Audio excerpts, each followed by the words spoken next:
Je suis Marie Mellet, le maire d'Apinac. Vraiment sur la commune, il y a un site qui est très important, très intéressant à visiter, qui est géré par une association et qui s'appelle le Moulin de Vignal.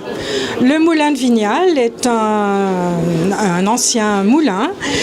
C'est un des derniers qui reste sur l'Andrable, qui est la rivière qui traverse le village et qui a été repris par une association il y a quelques années à la suite du décès du dernier meunier qui n'avait pas laissé de descendance.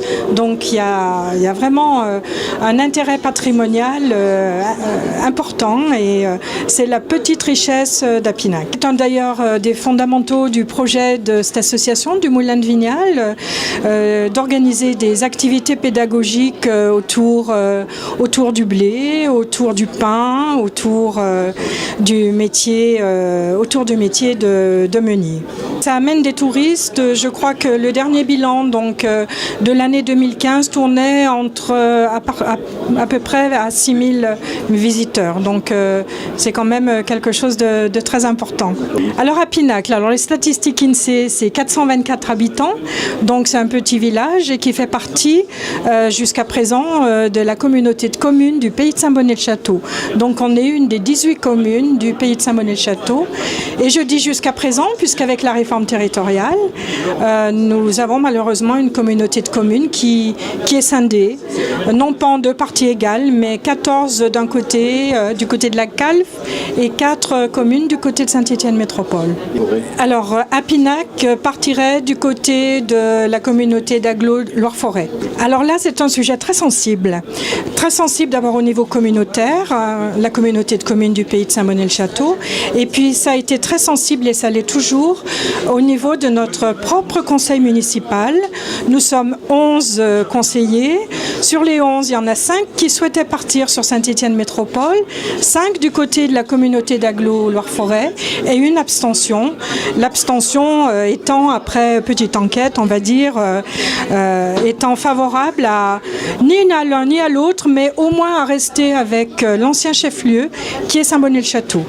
Voilà, donc un conseil très partagé et j'avoue que c'est aussi très difficile pour un maire, pour le coup, de conserver à la fois des projets et une bonne ambiance d'équipe dans un milieu, pour le moment, fortement marqué par l'incertitude. C'est mon premier mandat, oui, depuis 84, donc. Voilà, premier mandat, je n'avais pas forcément imaginé, 2014, excusez-moi, j'avais pas forcément imaginé être maire. Pour quelques précisions, nous avions plutôt travaillé dans l'idée de monter une équipe qui avait envie de travailler ensemble, puisque c'était un peu la fragilité de notre village depuis au moins un ou 2 mandats.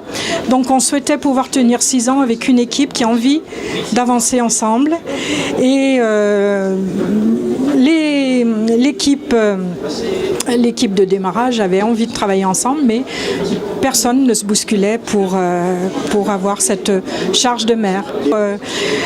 C'est très prenant. Je crois qu'une des choses les plus difficiles, c'est de maintenir le cap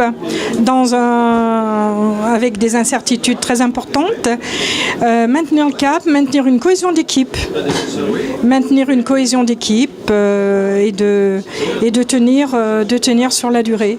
Non, mais je regrette pas du tout. C'est complexe, c'est prenant, mais ça me permet aussi de rencontrer d'autres élus et des gens très engagés. Donc c'est aussi très bien.